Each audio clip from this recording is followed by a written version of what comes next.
மக்களுக்கு அருளுரையாற்றி வந்த வேளைகளில் தனது கொடூர மரணத்தை குறித்து இயேசுநாதர் ஏற்கனவே முன்னறிவித்திருந்தார். உலகிலுள்ள மக்களின் பாவங்களுக்காக பலியாகவே அவர் இறக்கப் போவதாக விளக்கியிருந்தார். மட்டுமல்ல, இறந்து 3ஆம் நாள் உயிரோடு எழுந்து விடுவதாகவும் தமது சீடருக்கு வாக்கு பண்ணியிருந்தார். அவ்வாறே உயிர் பெற்று 40 நாட்கள் தனது சீடரோடு இருந்து பின்னர் விண்ணகம் சென்றார். விண்ணகத்திற்கு இயேசுநாதர் செல்லும் முன் அடிக்கடி சொன்ன முக்கியமான வார்த்தைகள், நான் திரும்பவும் வருவேன் என்பதே.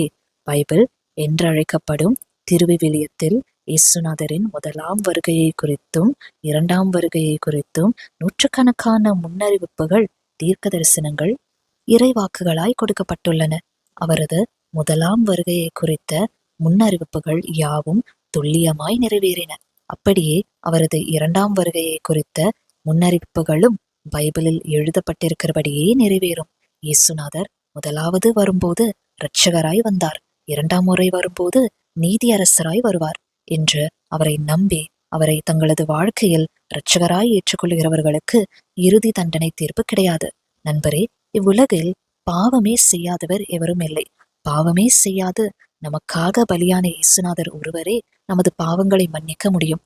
இயேசுநாதரே, எனது பாவங்களை மன்னியும் என்று நாம் அவரிடம் நம்பிக்கையோடு வேண்டும் போது அவர் நமது இருதயத்தில் பாவ மன்னிப்பின் நிச்சயத்தை தருவார்.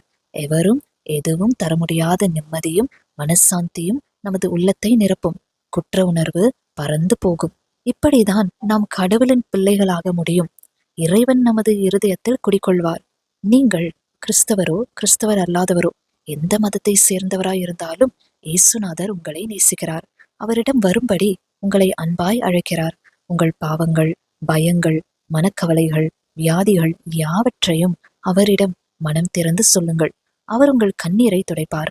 உங்களையும் உங்கள் வேலையையும் குடும்பத்தையும் ஆசீர்வதிப்பார். இயேசுநாதரை தங்களது ஒரே இரட்சகராக இதய தெய்வமாக ஏற்றுக்கொண்டவர்களது மகிழ்ச்சிக்கு அளவே கிடையாது.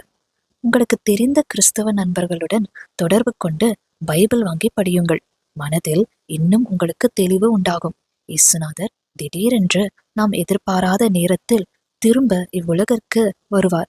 அவரையே தங்களது பாவம் தீர்க்கும் இரட்சகராகவும் இதய தெய்வமாகவும் வழிபட்டு வாழ்பவர்களை அவர் சொர்க்கத்திற்கு அழைத்து செல்வார்.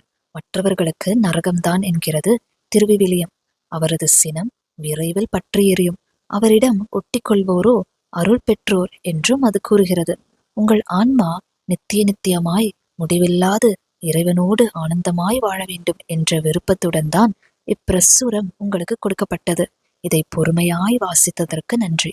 உங்களுக்கு இறையாசி பெருகட்டும்.